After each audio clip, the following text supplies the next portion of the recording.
Hello everybody, my name's James, and for the benefit of those listening to the audio, you're listening to Ask James, my regular YouTube live stream where I welcome questions from the YouTube community on anything football related. To timestamp this, it's just gone 12 PM UK time on Friday, unlucky for some, October the 13th. Before we get into the questions, a little bit of an important Planet FPL announcement. I'm delighted to confirm that we will be recording a live podcast with an audience on Friday, November the 5th. We're going to do a live show at the Thirsty Bear pub in Waterloo in central London. It's a short walk from Waterloo and Southwark tube stations. We're going to have a live screening of the two Sunday games in Game Week 11 on that date. That's Nottingham Forest and Aston Villa at 2 o'clock and Luton Town against Liverpool at 4:30 PM. And then we're going to do a live recording of our Game Week 11 review podcast, the podcast we normally put out on a Monday. We're going to be doing that at 7 o'clock straight after the games on the Sunday. The live show is in partnership with FPL Meets, who are obviously a very important member of the FPL community in terms of organising events for the community. Tickets will be available on Monday. They're going to be priced at £5. All the proceeds from ticket sales will be donated to Game Week 39, the FPL community's charity match, which will be played in May next season. I believe May the 26th is the confirmed date for that. And myself and Surgeon, the Planet FPL team, will also match whatever amount is raised and essentially double the total and donate that to that fund for next year as well. So live show Sunday, November the 5th, Waterloo, central London. Tickets available on Monday. We hope many of you will join us. We've got a max capacity of 150 for the event. The idea will be to record the podcast, obviously live, and obviously put it out to the general public as per usual on the Monday. Right, let's get into the questions then. Daniel Cullerton says, is Tsimikas at 4.4 worth a punt, mate?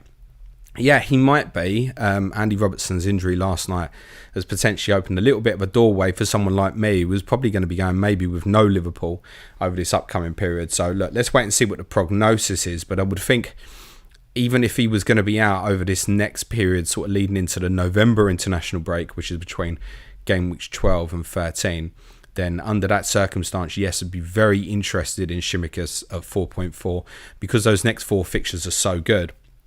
Then when Robertson's back, it'd be a case of benching him, obviously, probably till when I wildcard sort of roundabouts game week 18, 19. Which I think with the way I'm probably setting up my team, I can afford to maybe carry someone like him in the way I'm carrying Malo Gusto at the moment. So yeah, very much of interest. I would say he wouldn't be, if Robertson was ruled out, he's not 100% in the sense that obviously because of Trent inverting, whatever the left back does has got to kind of play the role as kind of a left-sided centre back almost. But I think he can do it. I'm trying to think in terms of makeup. Could Klopp play maybe Jarell Quansah on that side? It's a possibility, but I would say probably unlikely. So I think what Liverpool would do is use Trent like they used him against Aston Villa in game week 4 to kind of move into centre back positions in terms of his own distribution. So yeah, I'd be very interested in Tsimikas. Let's see what the Robertson prognosis is. But yeah, for a short term, it's obviously not going to be a long term buy. Then yeah, very, very interested actually. Daniel says, who would you bench next week, Solanke or Hwang? I've got them rotating on my wildcard. Made the wrong choice last week by starting Solanke. So Bournemouth have Wolves at home. That's enough for me, mate. Obviously, Hwang plays against Bournemouth, and I realised Hwang's obviously in good form. But yeah, look, if you've gone for Solanke and you're benching him for a fixture like Wolves at home, maybe we shouldn't have gone there. So yeah, that would definitely be Solanke for me. Francis Logan says, bad injury for Robertson. Stonewall penalty, by the way, but is Tsimikas the only other left back at Liverpool? I'm going to skip Francis because I've kind of covered. There are alternating things that Liverpool could do, but you would think that most likely, yes, he would play. In the Europa League game, obviously on the Thursday before the internationals, he started at left back. Trent also started at right back. So we know that obviously the two can play together. We've seen that in the past. It could even be that maybe Trent wouldn't invert and play more of a traditional 4-3-3 within possession, like old school Liverpool, if you will. So yeah, he's very much of interest. Hollis Stamos says, hello James, best striker in the league now, behind Haaland, non-FPL question. That's a good question. That's probably quite open as a debate, isn't it? I mean, there's a few candidates. Darwin Núñez, perhaps. I think Sonny comes into the equation. Obviously, September's player of the month. Alexander Isak at Newcastle. Maybe Ollie Watkins at Villa. I'm quite tempted to say Sonny, to be honest, maybe. In terms of his finishing, etc., perhaps more of an all-round game, maybe Alexander Isak, actually. Many of you will know I really rate Darwin Núñez, actually, but maybe Sonny. That's a really interesting question. I'd not given that much thought, to be honest. CM Punk 2310 says, hey James, 2 questions from me.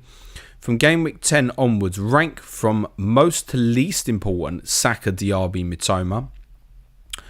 So I think Saka, Mitoma, Diaby, and the reason for that is, in terms of that order, that's not to say Diaby's bad, not at all. It's just that I think Saka would be Arsenal's best asset. I think Mitoma would be best Brighton's asset, and Diaby wouldn't be Aston Villa's best asset. That would be Ollie Watkins, in my opinion. So Saka, Mitoma, Diaby. Also, would you suggest to keep Sonny for the long haul, assuming Salah and Haaland to be essential? You can assume them as essential. I certainly won't, to be honest, mate. Can you? Of course, yeah. I mean, look, if he's going to stay through the centre forward position, which there's no reason to believe why not, then there's no reason to think that even in some of the more difficult games, scored twice against Arsenal, scored at home to Liverpool, that he can't still return well playing in that position. And you may find that his returns are sporadic, doesn't feel like the right word, but I'm going to say kind of less relatable to the fixture. Like, don't be so concerned about it from that perspective. But I certainly also foresee that for those going with Haaland and Salah, which obviously makes budget quite tight, the move from, say, Son to a Bukayo Saka as an example in game week 10 will certainly appeal to many people. So I don't think you have to make a long-term decisive decision on it. Also, I know there's a few people that will captain him against Fulham, but beyond the Fulham game, he's probably not till game week 18 when Tottenham host Everton, Liverpool play Arsenal, Manchester City blank, where Sonny probably looks like the best captaincy again, I would say. He's probably not. That's a long period. Now, look, his valuation coming up towards sort of 9.5-ish. Does he have to be captain? No, of course he doesn't. But over that period, for example, you may want to captain Saka on a few occasions, for example. So I think it depends. I would say for those like me who have Saka and Son in place and don't have Haaland and Salah, it's probably more of a, it's probably a longer term hold for me, generally speaking. But obviously also there's the concern around, we know that he is carrying a groin problem at the moment. It's still there. He's training with South Korea, is being managed as well. We know he's going to play twice for them. So I think it depends on very much how he looks ongoing as well. So I certainly wouldn't stick myself into a principal idea of, oh my God, he's got to stay there for 10 weeks or so. No, I don't think so. It might be that a Fernandes or Rashford come into form and they come into good fixtures, for example. So yes, he can be a long-term hold, but I think there are options depending on your setup. Chris Smith says, if you change your mind on going no Liverpool, have you made any plans to get their best assets? Shimikas has covered. I'm very conscious of Darwin Núñez, not for this week, but it might be I look at game week 10 and go, yeah, maybe Alvarez to Núñez might be a possibility for me, but then I'd look at 11 and think, well, I still want Alvarez for that as well, to be totally honest. So not set in stone. If anything was to happen for me with Haaland, then Salah goes straight in. That would be unquestionable, like whatever that would take. But no, there's and I don't advise it for anybody else, but yeah, there's a fair chance that I'm going to be going without, quite possibly. Gazman says, hi James, got a lovely wildcard team with Trippier, Salah, Son and Haaland. How essential is a decent bench, as I don't have that? Depends, right, on your players of selection. So if you've got players in there, like here's a good example. I'll use this for a piece I did for our patrons yesterday, looking at Wildcard in now, and the argument I think is Trippier is quite decisive to probably whether you want to go with benching options or not. So Trippier, you don't want to leave out in any fixture. If you're pairing that with, say, Matty Cash and Pedro Porro, and you've got those three as fullbacks, as very, very offensive defenders, with the fixtures coming up, you're not benching very often. It might be something you want to think about by, say, the time Tottenham go to Manchester City in game week 14, but it's not a huge problem. That's just 1 week, right? How often would you want to bench the likes of Porro, Cash, Trippier? So if you've gone with a back three like that, then there's far more scope to be going Taylor and Kabore for as an example, right? If you're cheaping it out. Whereas if you've gone something like Dan Burn, and I don't know, hypothetically, let's just say you didn't have Matty Cash, say you had Konsa, for example, then you probably want to start looking at more alternatives like, it's Stupinan when he's back fit, or Gabriel now, or perhaps Mark Gay or Joachim Anderson at Crystal Palace. You probably want to build that up more. So it's really like dependent on what players you've got in your squad, right? So if you've got 11 you're looking at and you're going, I'd never want to bench that 11 in any week, then it's less of a necessity, isn't it? JHSUFC says, hi James, what do you think of Julian Alvarez as a long-term hold when players return? Where would you also rank him in terms of Premier League strikers currently? I mean, in fairness, Alvarez should be right near the top of that list of players that I mentioned. I just instantly thought of other teams, to be totally honest. But Alvarez would be very worthy of being in that conversation, absolutely. So, yeah, look, for me, I'm not so bothered about the rougher fixtures, but it does mean that he can potentially be taken on. I just look at him as someone playing in a very advanced position for Manchester City, who at the moment looks like he's going to play 90% of the Premier League games. So quite happy to hold, but it might be that I deem that there's players that are attractive. It might be I decide I want to go to a 4.5 forward to facilitate something else. It might be that I want to move to Nunez. I've got Watkins. There'll be others who want to move to Watkins, for example. You've got the likes of Slanky. He's got 2 really good home fixtures. Like, I get it. And it's not really judgmental on Alvarez, right? Alvarez is a good asset. So he's not... I don't look at him as an issue. Let's put it that way. If I'm in the luxury where I think, I can improve that maybe, then I may well do so. But I think he's absolutely fine to hold, to be honest. Constantino says, he's keeping Eze reasonable. Not really, no. You're probably looking at Eze, I would suggest, being back if you're lucky, game week 13. If he doesn't make game week 13, then you might find it becomes game week 17, because obviously game week 15 is obviously a set of midweek fixtures. So, I mean, to hold that potentially, and you're maybe going to miss, what's that, 9 game weeks.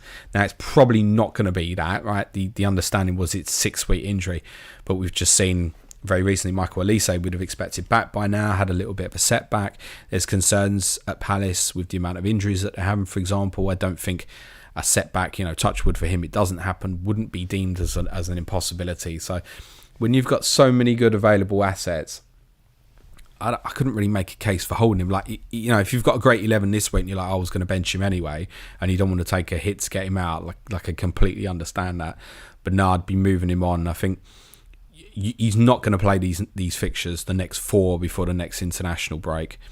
So no, I'd be binning off, a few after that. I was talking about him maybe coming back sort of 16, 17. 16 to 19, they've got Liverpool, City, Brighton, Chelsea. Nah, it's a move on. You've got the likes of Hwang and Neto at Wolves. You've got Anthony Gordon at Newcastle, all cheaper. A little bit more up in terms of price if you've got the availability for your likes of Mitomas, Diabys, etc. Or you can come down for your likes of your Anderson or Sarr and spread the money. There's a number of reasons there, I think, to move. But I wouldn't look at it, again, it depends on what's in your team. I wouldn't say, you've got to bin it out straight away. Like, it depends what you've got. Rockpie123 says, morning James, you meet someone who's never heard of football before in their life. You have to choose 3 football matches for them to watch that showcases what you love about the game. Which ones?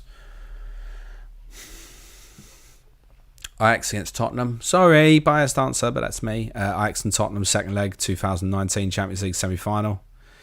Did I ever tell you that I went to that? I would say the second Barcelona-Manchester United Champions League final. The one at Wembley in 2011, if I've got my years right there. One more. I feel like I should be picking modern games, but I've got something nagging in my head to think older about things like the Ajax team in the 70s and stuff like that.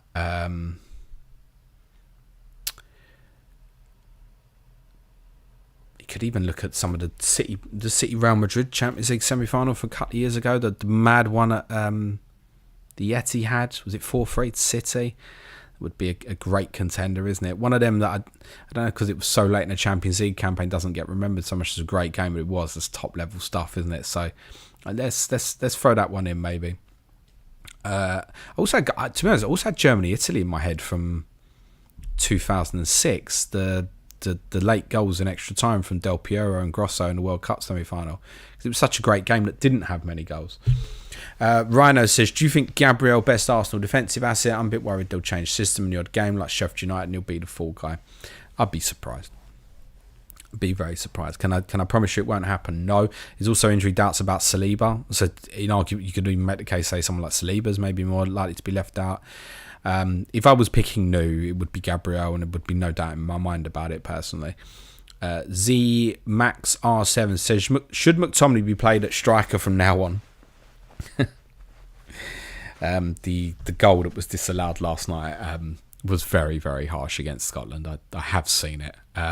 It's harsh. I get it, because if it's done for offside, I get it. It's very, very harsh. Look, is he going to be good enough for Manchester United at any point? Let's be honest. The answer's no. Could he do a more offensive role for someone else like he's done for Scotland? Sure. Why not? I actually don't mind him as a player at all. Do I think he's good enough for Manchester United's regular starting 11? I think most people would probably agree that the answer generally would be no. But I do think he's underrated, actually. And I think he would. I thought he would have been a good buy for West Ham, for example. Now they went and got James Ward-Prowse, so that's absolutely fine. But I think he could do a job for a number of Premier League teams. To be honest, I could even see him doing the role as a right-sided 8 for Tottenham. Like, wouldn't be terrible. We could definitely have worse players to play that position. That's not to say I think he's better than Pap Sarr, but I'm just saying I think there's a place for him, and I do think he's a good player. Ready Can Dance is hello to Calamodum Belly first. Sorry, Ready Can Dance is, hi James. Thoughts on Foster as a pick? 0.5 cheaper than Morris. Amazing fixture for Burnley, and also has 4 attacking returns. His 5 starts. Is he being overlooked as a starter enabler? Yeah, potentially. It's something we've mentioned, that there is a case to pay more for him than Cameron Archer as a kind of an equivalent example. Do I think with the fixtures that Burnley have now got coming up versus Luton's that someone wants to make a downgrade from Morris to Foster? Yeah, I think that's perfectly reasonable. We'd probably wait one more because I think Morris had slightly the better fixture going into game week 9. But then from 10, yeah, there's a case. There's little things in there like going to Arsenal in game week 12. How happy would you be to play him? But he's the sort of one that certainly will help facilitate getting teams to Salah and Haaland, for example. And I think you could play him in the majority of games up to the Christmas period, I think. So it's very clear that he's first choice number 9 for Burnley. So I don't hate it at all. Their concerns really are more defensive than offensive, aren't they? So yeah, I don't mind that. He's probably one you want to rotate it though. So I think you're probably putting it in a, I don't know, let's say, I don't know, Cole Palmer might have picked up an injury for England under 21s and had 9-1 victory last night, unbelievably, despite going a goal down against Serbia, I think it was. But if you had that, where you sort of had week to week, choose to play Palmer or Foster, that kind of feels ideal. You're still coming under kind of 10 million bracket between the two players, so that wouldn't be that different to having, say, Archer and Anthony Gordon, and you'd always play Gordon, for example. So yeah, I don't mind that. I think it's fine. For Greendale says, huge fan of 3+ years. Why does Suj refuse to engage in the non-patron tier episodes of the pod nowadays? On Monday's episode, you put it the Arsenal City score, and he replied, okay, moving on. I have no recollection or memory of it, so I can't really comment. I said I thought Arsenal would win. He said, okay. It's okay. What do you want him to say? If he's got nothing to add, then don't add something for the sake of it. Our four Greendale says, are we not worthy of his opinion if we don't pay the patron fees additional to Spotify subscription costs? If your co-host was as committed and insightful as you, James, this would be great. Okay, listen. I'm going to finish what you're going to say. It says, I don't mean to be nasty. I just love the pod, and it is frustration when he cuts off your genuinely interesting line of thinking. I can assure you I won't be the only regular listener who thinks this. Listen, he's a host. I'm an analyst, right? We're very different to the majority of other podcasts, right? And if he's got nothing to add, then he won't add anything. Like, what do you want me to say? Just talk for the sake of talking if he's got nothing he particularly wants to add. Like, it's fine. We're not here all to be liked for everybody and stuff, but, like, I don't know what you want me to say to that, to be totally honest. We're very different people. It's not, I get it the other way. We go, oh, James, you never let Such talk. I've had that. It's fine. Different people think different things. But the fact that you've actually taken the time to write all that in a live chat, cool, mate. Jerry Dharma U says, hello, James. With 4 clean sheets from 8 for Palace, is it safe to say Palace isn't a fixture to target for attackers? If so, Son to Saka by game week 10 is a no-brainer for me since Saka plays Sheffield United. It's a move that I'd spoken about that I think a few will consider, and it's absolutely fine. But all I'd go back and say to that is, what of Crystal Palace's clean sheets been against so far? That's all. So you've had Sheffield United away, Nottingham Forest at home, Manchester United away, and the other one is completely escaping me at this moment in time. Fulham at home. Right. So yeah, Tottenham's different beast defensively, right? So yeah, clean sheets fine, but I wouldn't make that decision based on Crystal Palace. I'd make that decision on wanting Saka against Sheffield United. That's all. Addy Tour says, will the stream on the 5th be live for patrons who can't make it?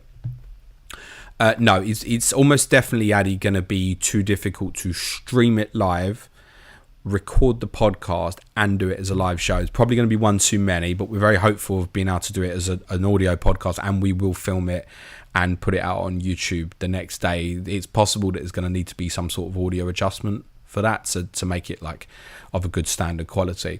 So, but the intention will be to record it and have it out for everybody the next day as per the usual podcast. Streaming it live, no, it is going to be, I think, Addy's going to be a step too far. It's not that we can't do it, we can.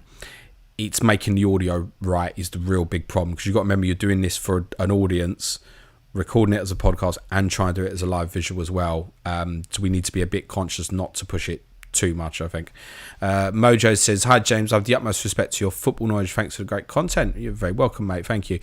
Stu Bryan says, good day James, we know Pep favours Alvarez against deep blocks, not just favour him against everybody at the moment. With that in mind, could we see reduced playing time in the next few games? Pep always does this with seemingly undroppable players. Look, of course Pep might change his mind on saying like, I want to start playing Foden there and put Doku on the right, Grealish on the left. Like, could we? Yeah, it's Pep, isn't it? But no, I think he's integral to it at the moment, to be honest. So I think he'll play, generally speaking. JHSUFC says, hi James, what areas would you like to see Ange improve squad-wise in January? Would you be confident of title challenge with Bentancur coming back and example Tony coming in if still in the mix for 2 or 3? Well, look, let's see what points when we've got there. But, if we were 10 points clear and suddenly we're adding Tony to the mix and Bentancur was fit, etc., then who knows? So Bentancur, we think, is probably going to be back within the squad, not starting, but probably around about, so I would say, sort of the Wolves fixture, probably game week 12 would probably be a target. Then you've got an international break where you can work more. Then there's some very difficult fixtures afterwards. So I don't think he's going to get rushed in anytime soon. We'll need him over January with obviously Basuma and Sarah both going to go to Afcon. So I think in terms of like improvement of squad, it's where would hit us most if we have injuries. So right now that's defensively. We can ill afford for the goalkeeper, the 2 centre backs, the left back to be injured. And so actually in terms of depth, defensive is really, really important. If you've got someone like Tony in, could that be a big difference maker? Yes, I think so. I also, by the way, it's worth saying, have an inkling, if more than an inkling, let's say an inclination to think that he's going to end up at Arsenal, actually, is what I suspect. Sokam1 says, Son is benched in Korea. Looks like he isn't 100%. The road to a Saka or Bowen in game week 10 question. Yeah, we've mentioned it, so I'm going to move on there, mate. Thank you for the question. Mayank says, who should we bench out of Gordon and Sterling for game week 9? I mean, with the fixtures, I'd bench Sterling, to be totally honest, and not be done over by the recency bias. They're playing Arsenal in 9, not Burnley. Michael Scott says, best 1 week midfielder punt in week 9 pre a 10 wildcard. What, with no budget restrictions at all? Bruno Fernandes, Wedge Sheffield United, sure, like why not? If you need something that's cheaper, I think something like Anthony Gordon at home to Palace, kind of referenced in the last question. I think Jota, I assume, will start for Liverpool against Everton. So for 1 week, that kind of feels perfect, to be totally honest. Coming down to perhaps cheaper players, something maybe like Morgan Gibbs-White. If you need even cheaper, maybe like Marcus Tavernier or the 2 Wolves players who are beginning to pick up interest. So there's a number. Money, no object, Bruno, bit less Jota, and then coming down to the others. AJT96 says, hi James, who would you drop out of Porro, Cash and Gabriel? As in, like, for game week 9 specifically, I think you'd play Cash and Porro, wouldn't you? Gabriel at Chelsea, sure, he can return, and I wouldn't have a problem playing him. There's every chance I'll end up playing Saliba, for example, but I think from that, you play Porro, Cash. If I was wildcarding, I'd 1 or 3, to be very clear. Sean Reed says, hi James, do you think Darwin will eventually become an elite Premier League striker? Fans at our games seem to be sticking with him. Seems to snatch at opportunities sometimes, but then the movement world class. Yeah, but then look at the 2 finishes at Newcastle in game week 3, and he didn't snatch at either of them, right? And then that's in big pressure moments, right, where you're getting minimal service and chances, and he's finished them both expertly, right? So I think the finishing will come. I think it's probably a little bit. Look at Son's goal against Arsenal, the second one. It's like he's ice cold running through his veins. Lets the ball come across his body. And as it's coming across, because he is so two-footed, he could wrap it left-footed. He could let it come all the way across his body, right-footed into the far corner. He could let it come across and dink it, or he could do what he did and just step into it and then roll it into the corner. But when you look at it, it's like, when you see his face and his body movements, it's like he's ice cold. He knows exactly what he's doing. And I think that's it for Nunez. He's probably almost not feeling the moment and working on what he's very good at. And I really like Nunez. I've been really consistent on that for a really, really long time. And I think his finishing will come good. Look at the goal he scored against West Ham as well. Brilliant finish. I think he's got the package to potentially be a very, very, very good forward, yes. Mr. Dyer says, hi James, what do you think about Julian Alvarez to Ollie Watkins? Not this week for me, but I can understand making that move in game week 10 for sure, but I wouldn't rush that through this week with Alvarez set to play Brighton. The only thing to obviously keep an eye on would be his return from international duty, because Argentina play, I think, 3 o'clock in the morning on the Tuesday night / Wednesday morning. And obviously City being the 3 o'clock does help a little bit more than the Liverpool 12:30. I spoke about, kind of adjusting your body clock and stuff being quite important to that. So Alvarez played at West Ham in game week 5, which was a 3 o'clock Saturday kickoff. So I've got less concern about him. But if you got the nod or an understanding or real fear, then yes, I get it. But it feels more like a game week 10 move. Awesome 6971 says, hi James, what's your top 4 predictions? I've done this a few times, so I'll just stick with the order. City, Arsenal, Liverpool and Newcastle. You don't think Tottenham? No, I just think longer term, the lack of depth in the squad might prove a problem. If we put enough points on the board over the next 4, we'll make us sort of very, very difficult to catch and put ourselves in a very good position, but the squad has got to stay fit. If the first choice 11 now stays fit all season, then I think there's every chance it would be us. JP says, Sky FF, best goalkeeper for next set of fixtures. I brought in Martinez on both teams for Sanchez and Flecken. Yeah, that's a perfectly reasonable get considering the fixtures Villa have got in the next 6 or so. So, yeah, Martinez is absolutely fine. Sanchez's ownership's big, and I can understand why flipping that because of Chelsea now coming into a difficult fixture run. Flecken, we think, is going to be out for a few weeks. So, yeah, your pick of Martinez is fine, mate. Rami says, which of these 3 wildcard strikers is most sacrificial? Haaland, Alvarez and Watkins. Bought Alvarez early, so have value. Depends, right? So if selling Haaland is getting you Salah and that's the way you want to go, then that's the answer, isn't it? If you've no intention of making that sort of move, then the answer is Alvarez. ZMaxR7 says, my initial plan for Wildcard 8 was to play Van der Ven and Pau Torres. I ended up going for Burn and Udogi. Is it time to delete my team?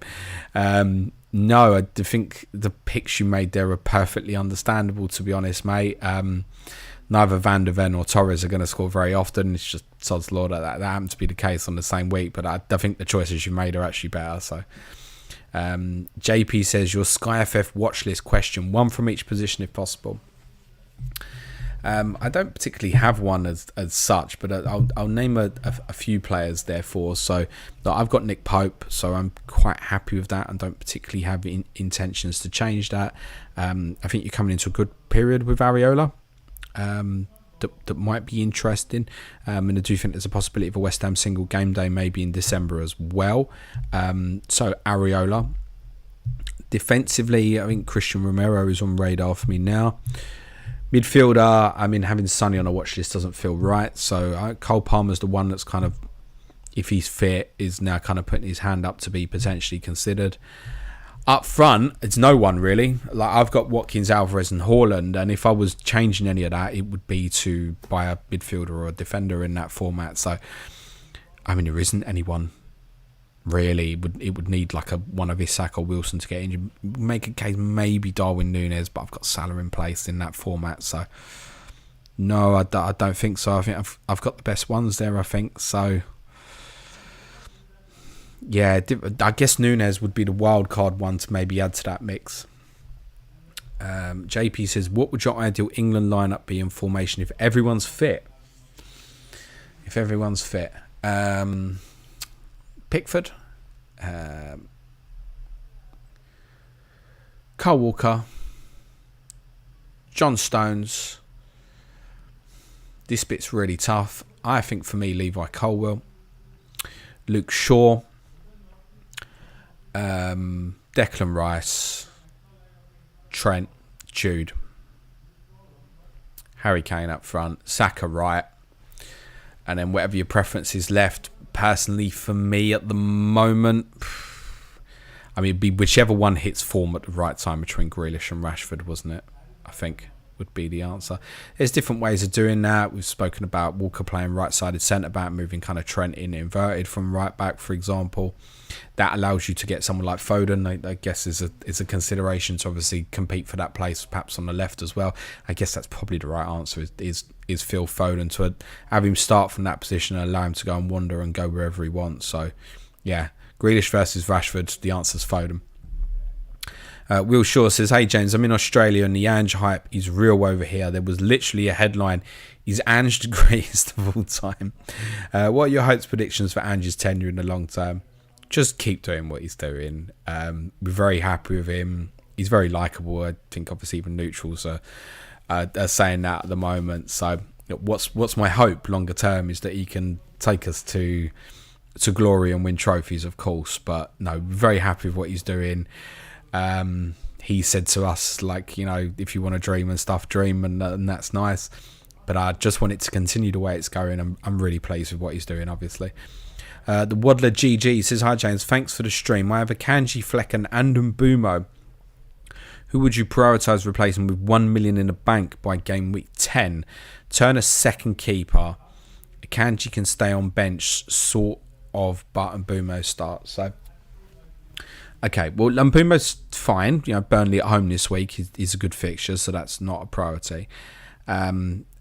Kanji with Stones coming back and not starting at Arsenal will give you doubts and question marks, but I think if you go for a City player, you realise that sort of thing's going to happen. So I would strongly be considering, in your circumstance, moving a Kanji to something, whether that's Cash, Porro, a kind of Burn Botman if he's fit, Gabriel was mentioned, Mark Gay. There's loads of options there where you can put even more in the bank, and then give even more by saying in game week 10, probably Flecken to Areola and then Mbumo to Bowen. That's the sort of thing I'd be thinking under that circumstance. You may even be able to work that's Mbumo to Martinelli even as an alternative perhaps as well. Nasty Ball says, hey James, do we bin off one of Maddison's son for Saka in game week 10? Well, see how you feel after game week 9. But my instinct would be that the answer to your question will probably be yes. Connection says, good afternoon, sir. I trust you and your family are well. Yes, all good, thank you, mate. I hope yours are too. What do you think is the difference between under 21 and senior football? As far as selection criteria, under 21 merit, senior trust. At under 21 level, it doesn't matter if it goes completely wrong, right? We have to understand that it becomes way more about pressure, and obviously subject to what nation you are. Obviously results are way more important at senior level, whereas under 21s you're part of a process. So yeah, I get that, but I wouldn't necessarily say it's trust. It's like people talk about Southgate having his favourites. I get it, it's fine.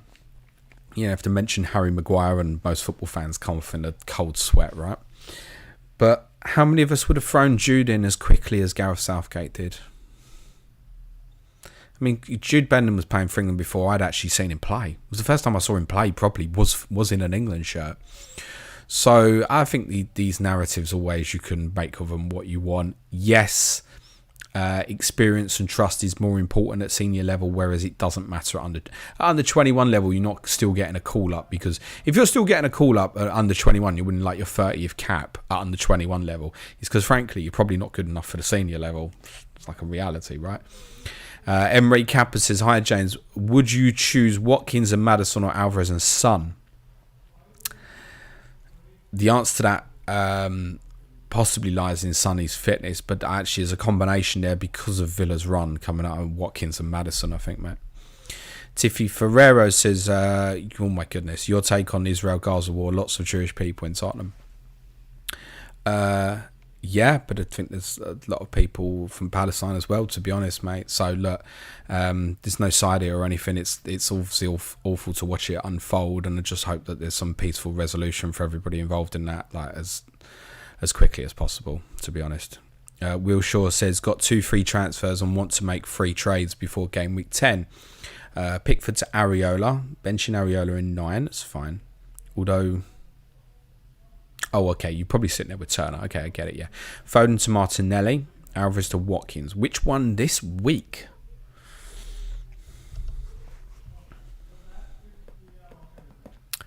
Probably the Areola one makes sense, right? Because if you've got Turner as your other keeper, that you're going to play that this week, so you might as well get that in place, I think.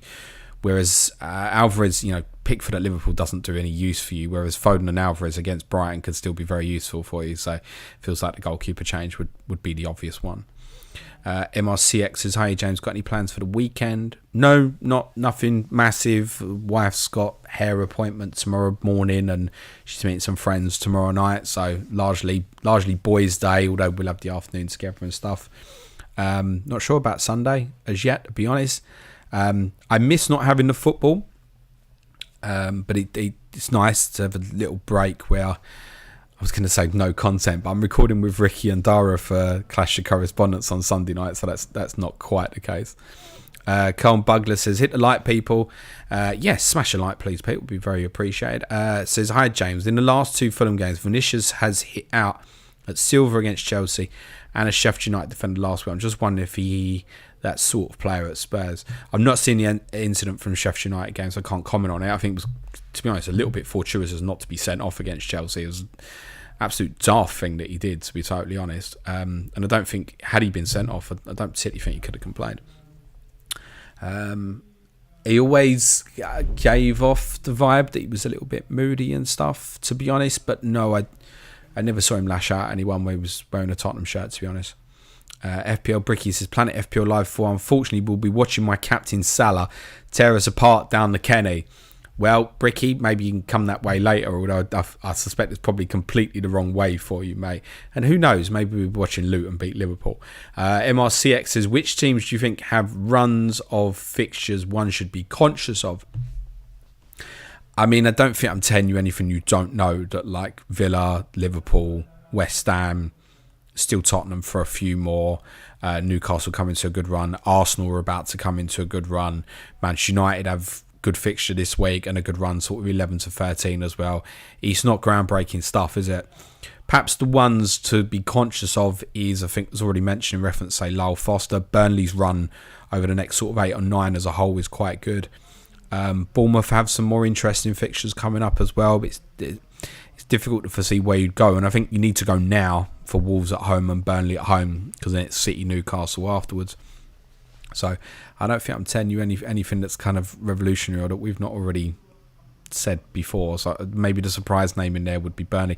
Brighton, of course, is another name. Like, after they get the City fixture out of the way, what a run they had from 10 to 16, but it comes with a caveat of obviously almost inevitable Europa League rotation, right?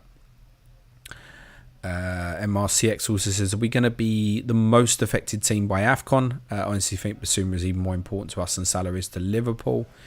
We might be, but we might add Bentancur's return could make a real big difference.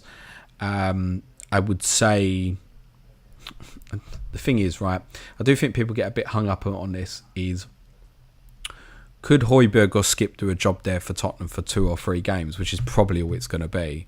Like, yeah, it's no different to him getting an injury for 2 or 3 weeks. Like, how would you cope if Basuma gets an injury for 2 or 3 weeks? Like, you've got to deal with it, right? We know that it's coming. So I think Tottenham will just have to get on with the circumstance. Because of the split, it's not so bad. I mean, in theory, there is a scenario where they might even only miss 1 game in the league. That is a possibility, I believe. So it's more likely to be 3 and possibly can be as many as 4 or 5, I think. But I think you just got to get by it, right? You got to get by it. Yes, with Basuma, Sarr, and obviously possibly Son going to the Asian Cup as well, then yes, we are probably most likely to be the one that's affected worse, yes. Lee Forrington says, hi James, should I do Trippier to Gabriel and Son to Salah for free? I would not be one to get rid of Kieran Trippier this week, mate. And I've not got anything else to add to that. If you've chosen that route, you chose that route for a reason. I don't think Crystal Palace at home would be the reason to change it, to be totally honest. Unless you're absolutely sitting there going, you absolutely want to captain Mo Salah this week. In which case, okay, yeah, sure, I get it. But was there not a consciousness of this before?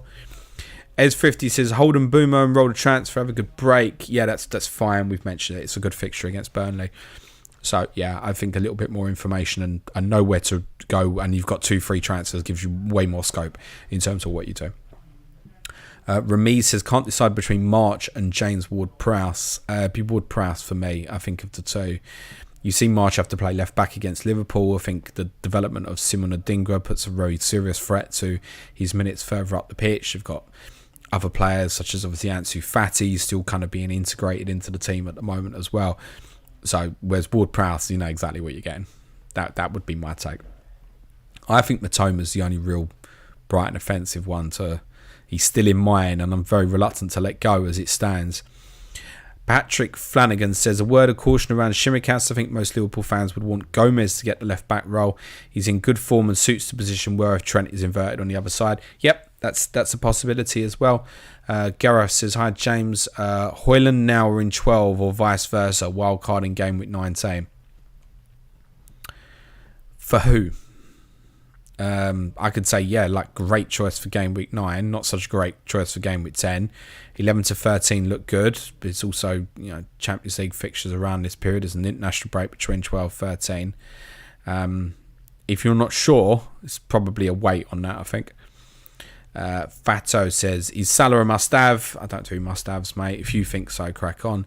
Cole JB says, is Romero only, i.e. avoid Son Madison, viable in Sky? It's viable, but where does that leave you if he gets sent off for a reckless tackle against Fulham? I spoke about this on Wednesday's Sky Pod, that I have a consciousness of wanting more than one Tottenham, I think, in that format. So is it viable? Yes. I'd prefer you went with 2, took the 2 single game days and made a choice on which one you want to keep afterwards. Daniel Scar says, I'm pretty certain on Wildcard next week. I have about 3 million in the bank currently. So here's your few best 1 week punts. I did some midfielders earlier, so I won't cover them again. But I think, you know, the likes of Solanke, perhaps Milos Kerkez defensively, Neto in goal, Morgan Gibbs-White, Chris Wood maybe, even if we think he's going to start again against Luton. I'd be very interested in Divock Origi if Forest decided to put him in the team. Harry Toffolo, if Forest haven't got left backs back fit, could be a wild one. But I guess you're talking money in the bank. So defensively, it's going to be Trippier if you don't own. Failing that, it's sort of Pedro Porro or Trent, subject to what you can get to.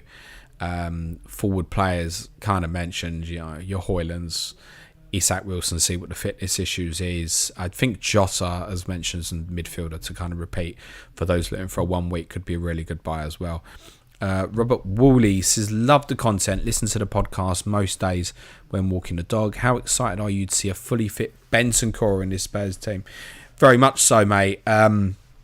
Just fingers crossed that he comes back to the form that would have absolutely had him walking towards Tottenham's Player of the Year last year, honestly. I don't know how Harry Kane deserved it by the end, but if Bentancur hadn't got injured, I'm pretty sure Bentancur would have won it. He was carrying Tottenham in games for a really, really bad period last autumn before the World Cup and stuff. So he's a super talent. I'd be fascinated to see if he can play the kind of alternating role with Porro that Pap Sarr's doing so well, in my opinion, at the moment. It's going understated. A lot of people talking about his on the ball work, but his positional was very intricate at the moment, Pap Sarr. So yeah, I would love to Bentancur to get back in that team. Big fan, massive fan, really like him. Potential to be top player. Will feel like a new signing when he's back fit, if he comes back to his best. Everything in terms of his prep is suggesting that he's been bang at it and desperate to get back. So yeah, really looking forward to having him back. Torben Nielsen says, who would you predict to score more points in the upcoming 4 weeks, Maddison or Son? Son. That's just purely on the capability of goal scoring. So yeah, I think that question is always probably going to land on Sonny. That doesn't mean he's necessarily a better choice than Maddison, right? It becomes combinations, right? So maybe it's Son and Diaby rather than Maddison and Saka, for example. And under that, I'd maybe want sort of the Maddison Saka. So if it's just a non-question in related to that, and it's just between the two players, Sonny for me. Dank M says, Chris Wood worth a 1 week punt against Sheffield United before Wildcard 10. Not against Sheffield United because he's playing Luton, mate, but I did mention him. I think in all seriousness, no. If Origi was ruled out, then I don't hate it. But what are you expecting? Like a goal? I don't know. I think there'd be better ones to punt, to be honest. I don't hate it. MRCX says, if you had to put two midfielders below 7 million in your squad, who's your choice? Mitoma Diaby, I think, would be the top two, wouldn't they? I think Diaby must still be under that. Mitoma obviously is. So yeah, I think that would be the best two, I think. So Mitoma Diaby under 7 million. Kanji FPL says, hi James, what do you think about a bench boost in game week 20 if the City double falls in there? Is that a smart play, even if a majority will triple captain that way? Look, if City do have that double and Haaland is fit, then yeah, I think it's triple captain time personally, because you're just going to get blown away on him otherwise, because his EO will be off the chart. But I have looked at this. I did a piece last week or the week before for Advance, and I looked at this as an idea as Wildcard. Particularly, there'll be some people listening of watchers who've used it. Right? I know some people used it when he did he get a hat-trick against Fulham, like brilliant, right? Or 2 goals and assist or something. Whatever he did really well. 20-pointer, wasn't it? A few people used it then. A few people used it when he was at Sheffield United in game week 3. So, if you've taken that route, or you think, I want to do Salah against Luton in a couple of weeks or something like that, like, I think it's there to be considered. I've spoken throughout and in pre-season that I think the doubles at the end might not be to people's hoping or liking, and therefore it's opened up the possibility for that bench boost to be used earlier. So I do think it's one specifically for those who have used their triple captaincy. But yes, you can put genuinely a very good, I think, game week 20 bench boost team together. You'll want to go with kind of locked players, as in confident first choices, because you just have to bear in mind it's at the end of the Christmas period, that, right? So anyone that's a rotational risk would be off the table, but then you can wildcard and set up for that. I don't hate it. I don't hate it. Island Boy FPL says, hi James, how long would Robertson need to be injured to consider a Shimikas punt?